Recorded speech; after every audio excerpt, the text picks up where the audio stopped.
कलयुग अवतार गुरु नानक देव जी लोगों का उद्धार करते। गुरु जी किसी नगर में तो जाते ही नहीं थे। कभी नदी, कभी दरिया, कभी पर्वत लांघते जाने लगे। जब मर्दाने को भूख सताती तब वह मौन ही रहता था। एक दिन भाई मर्दाने को भूखा देखकर गुरु जी ने कहा, हे मर्दाना, इस बस्ती में जाओ, वहां उपल क्षत्रिय से मेल होगा, वह सबको भोजन खिलाते होंगे। तुझे जो देखेगा वह तेरे कदमों में आएगा और 36 प्रकार के भोजन तेरे आगे रखेगा। जात पात नहीं पूछेगा, प्रत्येक पुरुष तुम्हारी स्तुति करेगा और सर्वस्व अर्पण करेगा और कहेगा कि हमारे अहोभाग्य हैं जो आपके दर्शन हुए। गुरु जी ने भाई मर्दाने को प्रसन्न होकर रवाना किया। जब भाई मर्दाना नगर में आया तो जैसे गुरु जी ने कहा था वैसे ही हुआ। तमाम लोग मर्दाने के निकट आकर स्तुति करने लगे। वहां से मर्दाना भोजन और वस्त्र बहुत से ले आया। गुरु जी बहुत हंसकर कहने लगे, हे भाई मर्दाना, यह क्या कुछ ले आए हो? मर्दाना जी ने कहा, यह भोजन वस्त्रातिक जो कुछ भी है सो आपके सन्मुख रख दिया है। अब जैसे आपकी आज्ञा। गुरु जी ने कहा, यह तो हमारे किसी काम की वस्तु नहीं है। मर्दाना कहने लगा, अब मैं क्या करूं? गुरु जी ने कहा, इसे फेंक दो। तब मर्दाने ने सब चीजें बाहर फेंक दी। भाई मर्दाना कहने लगा, हे महाराज, जो भगत लोग आपके दास को कुछ दें तथा आपकी सेवा में प्रेम से अर्पण करें, उनमें से आपको भी कुछ प्राप्त होता है अथवा नहीं, यह मेरी शंका है। आप इसे दूर करो, क्योंकि आप तो कुछ लेते ही नहीं, फिर आप किस प्रकार से तृप्त रहते हो? गुरु जी ने कहा, हे मर्दाना, तू रबाब बजा। मर्दाना रबाब बजाने लगा। तब गुरु जी ने राग गौड़ी ग्वारेरी में शब्द उच्चारण किया। माता प्रीत करे पुत खाए, मीने प्रीत पई जल नाए, सतगुर प्रीत गुरसिख मुख पाए। यह सुनकर मर्दाना कहने लगा, महाराज, आप सत्य कहते हो। गुरु नानक देव जी भाई बालाजी और भाई मर्दाना के साथ आके चल पड़े। चलते चलते गुरु साहब पहुंच गए ठगों के देश में। रास्ते में शेख सज्जन नाम का एक ठग रहता था।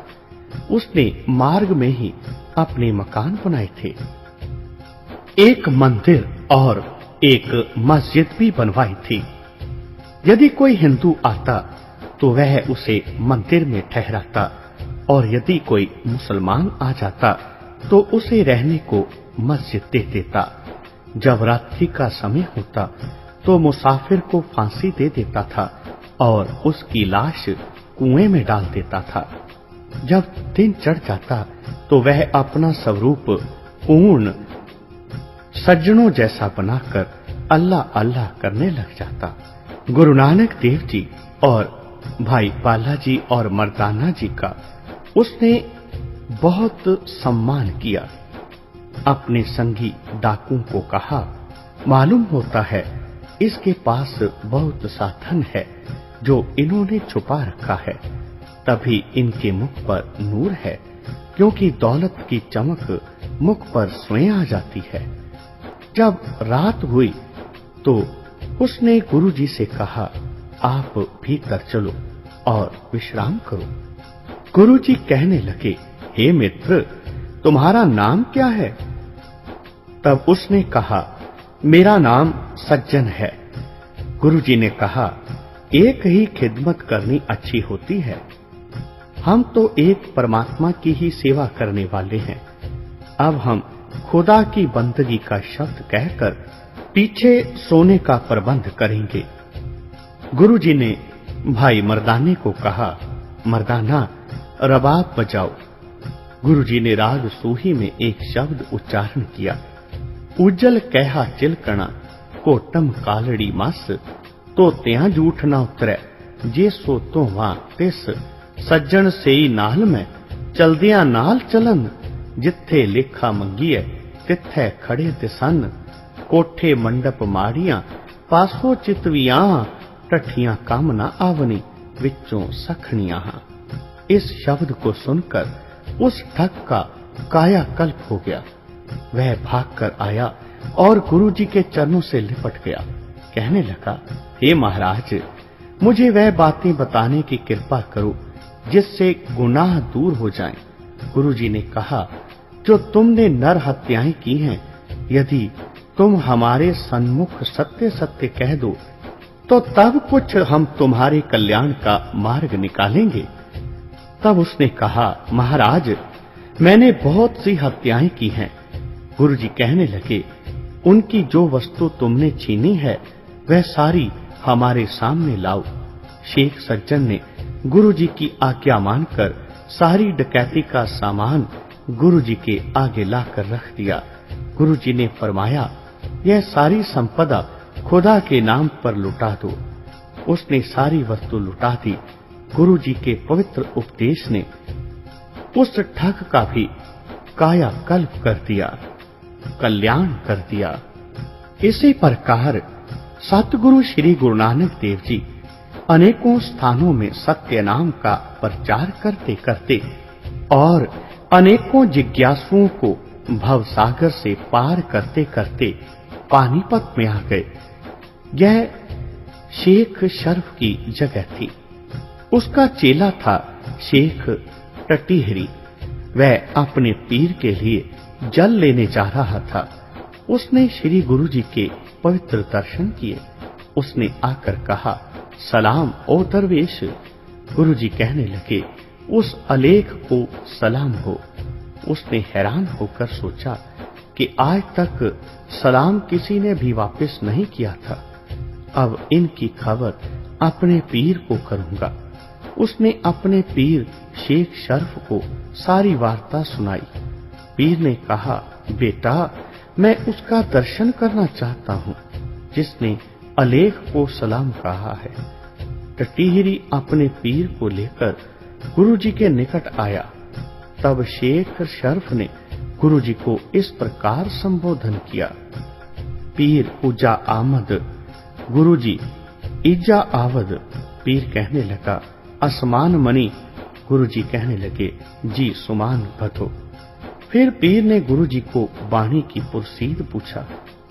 अगर तुरा सवाल में पुरसम अहल जवाब बगो, दरवेश फिरका सुमाची मजहब अस्त।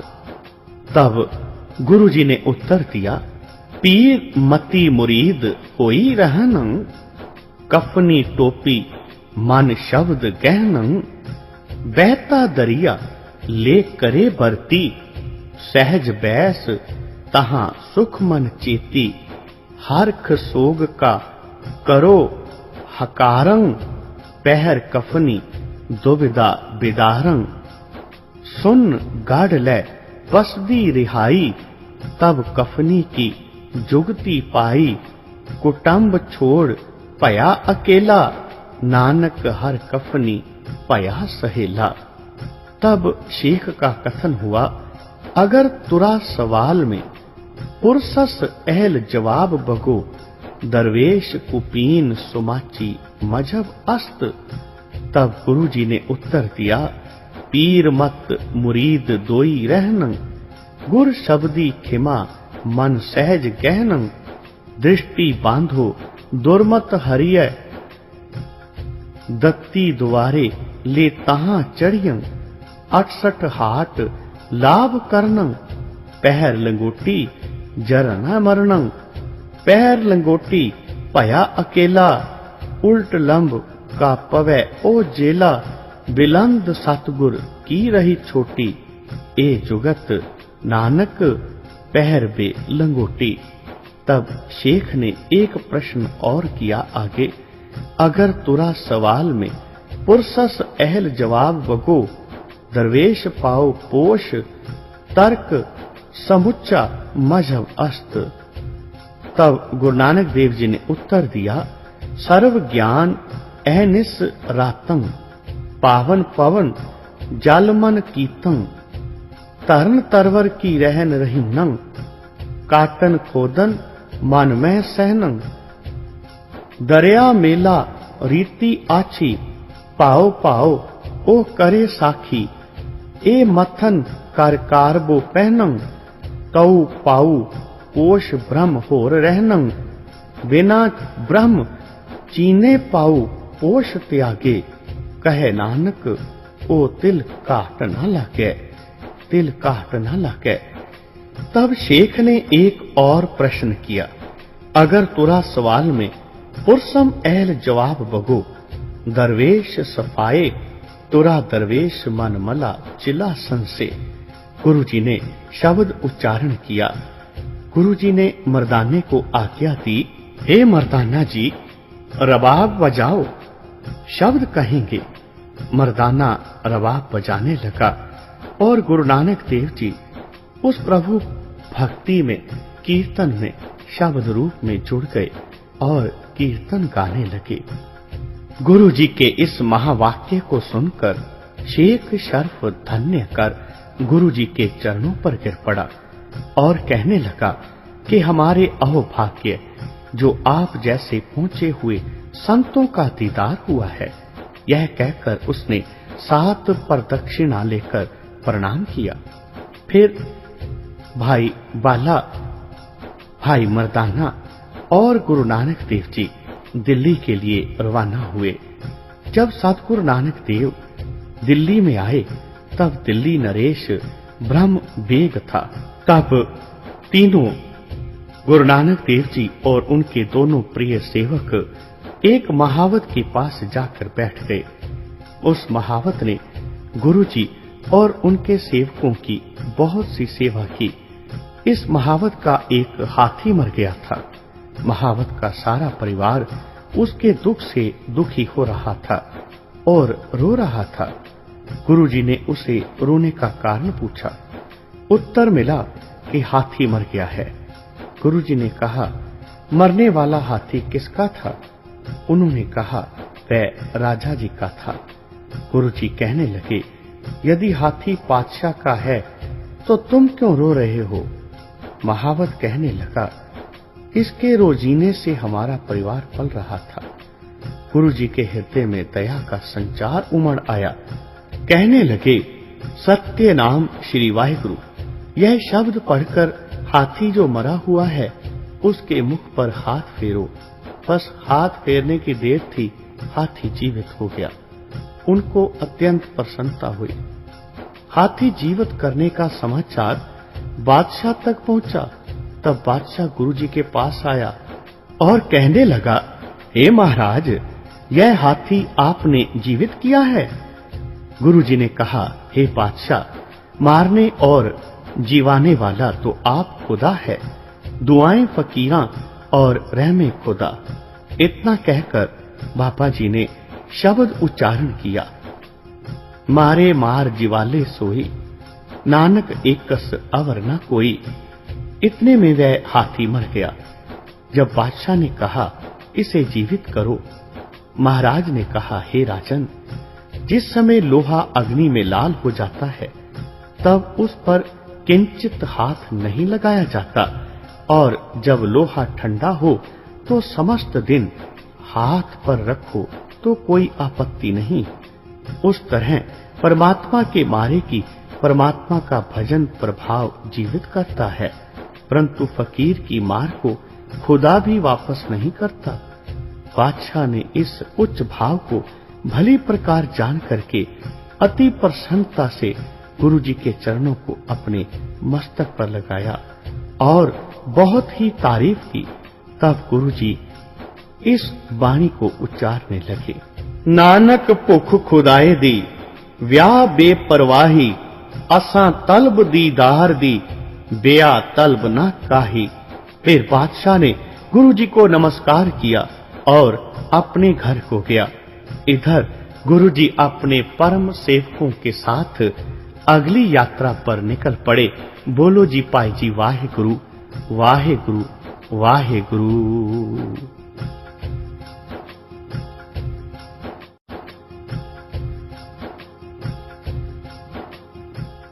भक्तजनों, गुरु नानक देव जी कलयुग में लोगों के उद्धार के हित के लिए अवतार लेते हैं।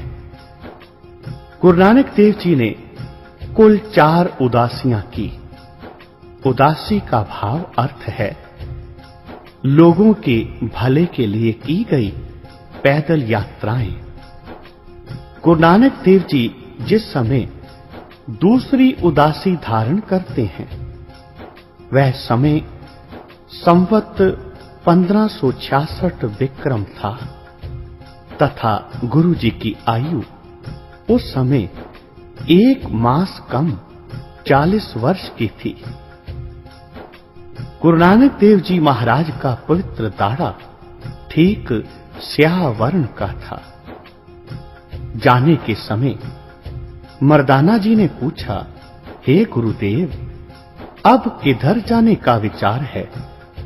गुरु जी कहने लगे, मर्दाना जी, आओ अब कुछ तीर्थों पर जाते हैं।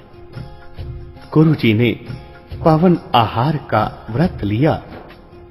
1 वस्त्र अंबुवे वर्ण का और 1 वस्त्र श्वेत और 1 जूते का जोड़ा, गले में कफनी और शीश पर पटका धारण कर तथा कलंदरी माला और माथे पर तिलक लगाया, उदासी का भेष किया।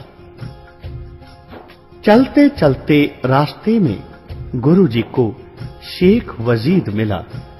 वह जाति का सैयद था। वह एक पेड़ के नीचे था। उसके आदमी उसकी सेवा करने में लगे थे। भाई मर्दाना जी ने कहा, हे गुरु जी, ईश्वर एक है या 2? गुरु जी कहने लगे, मर्दाना, ईश्वर तो एक ही है। तो मर्दाने ने कहा, वह जो सुखपाल पर सवार होकर आया है, यह किसकी संतान है? मैं हैरान हूं कि वह तो सवार होकर आया है और सेवा करने वाले पैदल भार उठाकर आए हैं, परंतु सवार तो थका हुआ है। उठाने वाले बेचारे उसकी सेवा कर रहे हैं। जो आप पैदल आए हैं। यह सुनकर गुरु जी ने श्लोक उच्चारण किया। जन्म के तप किए, पोले सहे अड़ंग, तब के थाके नानक, अब ही मुंडाए अंग।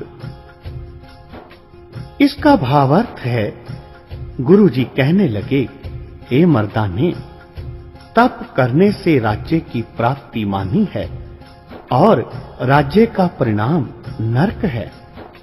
जो जीव जन्म लेता है, वह पूर्व काल के सधित कर्म जो अब प्रालब्ध हैं, उनके फल दुख सुख साथ ही लाता है।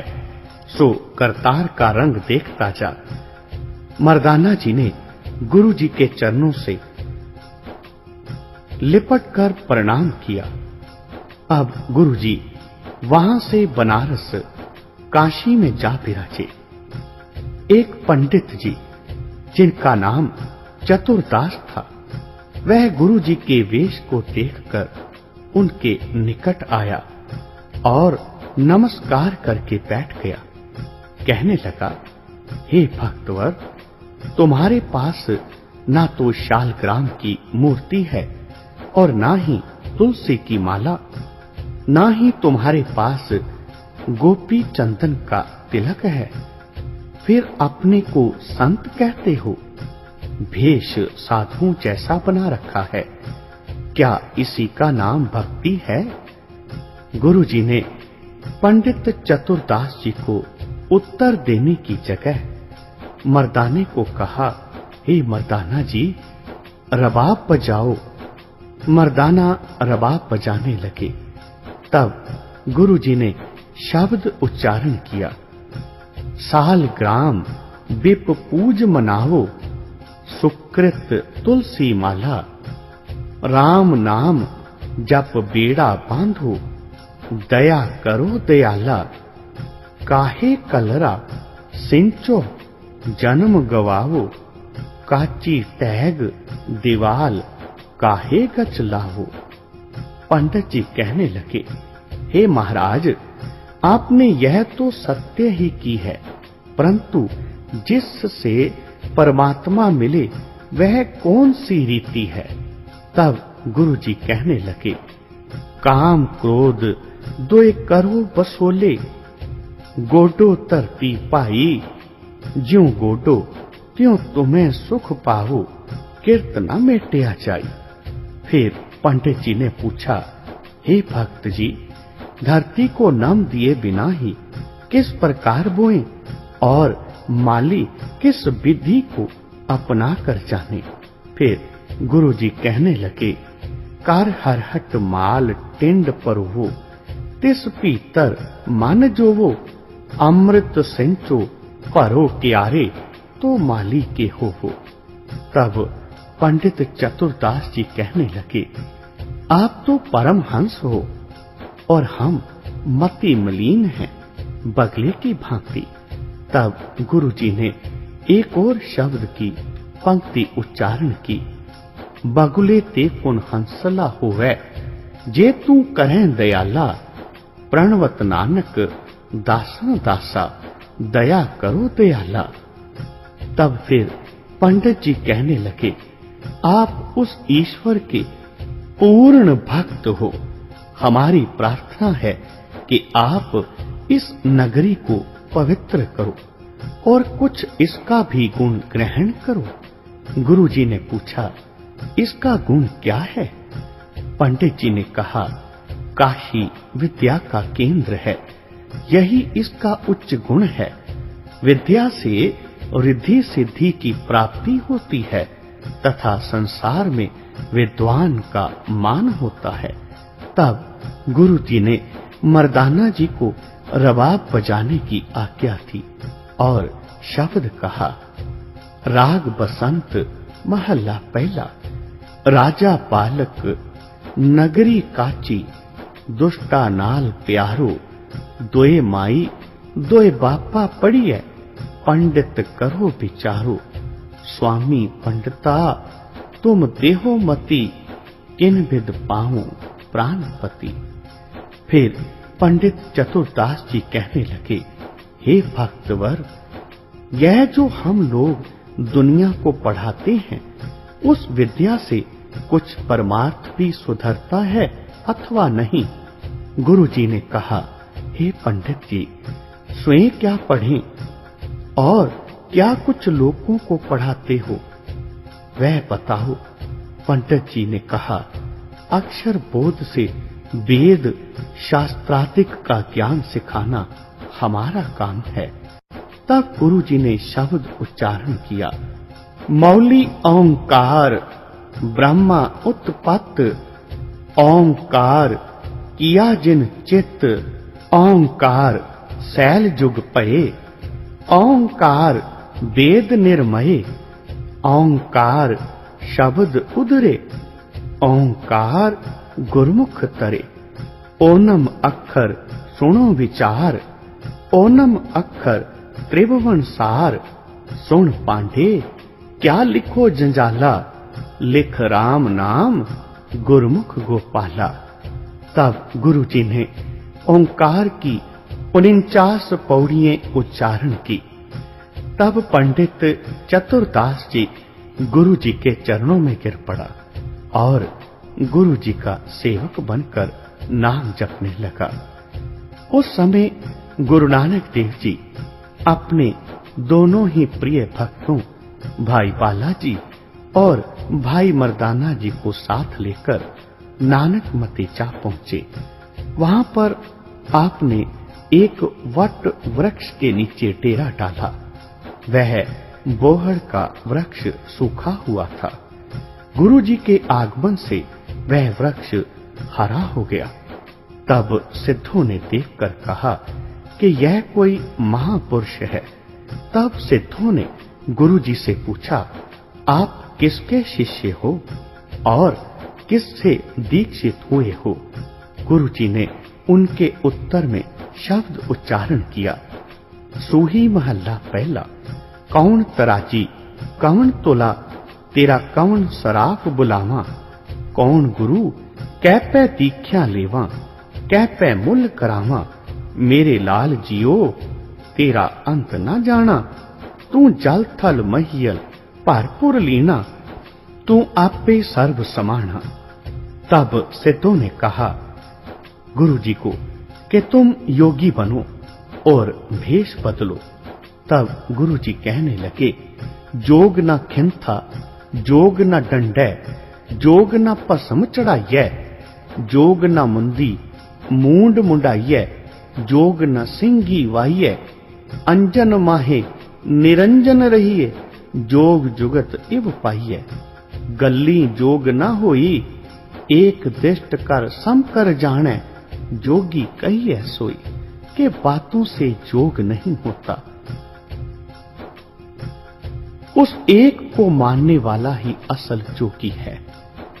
यह सुनकर सिद्ध आदेश आदेश कहकर कहने लगे, यह कोई महान पुरुष है जिसके विश्राम करने से सूखा वृक्ष हरित हो गया है। तब सभी सिद्धों ने दंडवत प्रणाम करके तथा अनेक प्रकार से स्तुति करके गुरु जी को वहां से रवाना हो गए। अब श्री गुरु नानक देव जी महाराज वणजारों की बस्ती की ओर गए। वहां जाकर अपना आसन बिछाकर बैठे। एक वणजारे के घर में पुत्र उत्पन्न हुआ। तब बहुत से लोग उसे बधाई देने आए। वह वणजारा प्रत्येक याचक को कुछ न कुछ दान देता था, परंतु उस वणजारे ने गुरुजी तथा उनके दोनों सेवकों को कुछ भी अर्पण न किया। तब मर्दाने ने कहा, मुझे यदि गुरुजी आज्ञा दें तो मैं भी इस वणजारे से कुछ याचना करके ले आऊं। मर्दाने की बात सुनकर गुरुजी हंसने लगे और कहा, हे मर्दाना, इसके घर में पुत्र के रूप में करजाई पैदा हुआ है। यह 4 पहर रहकर चला जाएगा। अब जैसे तुम्हारी इच्छा है करो। इतना स्मरण रखना कि यदि तुम उसके द्वार पर याचना के लिए जाओ तो मौन ही धारण करना, कोई भी आशीर्वाद नहीं देना। मर्दाने ने वैसे ही किया, चुपचाप खड़ा रहा, परंतु किसी ने भी मर्दाने की बात तक नहीं पूछी। अंत में मर्दाना वैसे ही लौट आया। आकर गुरुजी को कहने लगा, हे गुरुवर, मुझे तो किसी ने मुख से बुलाया तक भी नहीं। गुरुजी कहने लगे, मर्दाना जी, तुम रबाब बजाओ। तब भाई मर्दाना जी ने रबाब बजाना आरंभ किया और गुरुजी शब्द गाने लगे। पहले पहरे रैन के वणजारे आ मित्रा, हुक्म पया घर बास, उर्ध तप अंतर करे वणजारे आ मित्रा, खसम सेती अरदास। खसम सेती अरदास बखाणे, उर्ध ध्यान लिव लागा, ना मरजाद आया कल पीतर, बहुड़ जासी नांगा। जैसी कलम वुड़ी है मस्तक, तैसी जेड़े पास, कहो नानक प्राणी पहले पहरे हुक्म पया कर भास। दूजे पहरे रैन के वणजारे आ मित्रा, विसर गया ध्यान, हाथों हाथ नचाइए वणजारे आ मित्रा, ज्यों जसुदा कर कान, हाथों हाथ नचाइए प्राणी, मात कहे सुत मेरा, चेत अचेत मूड मन मेरे, अंत नहीं कछ तेरा। जिन रच रचया तिसै न जाने, मन भीतर तर ज्ञान, कहो नानक प्राणी दूजे पहरे विसर गया ध्यान। तीजे पहरे रैन के वणजारे आ मित्रा।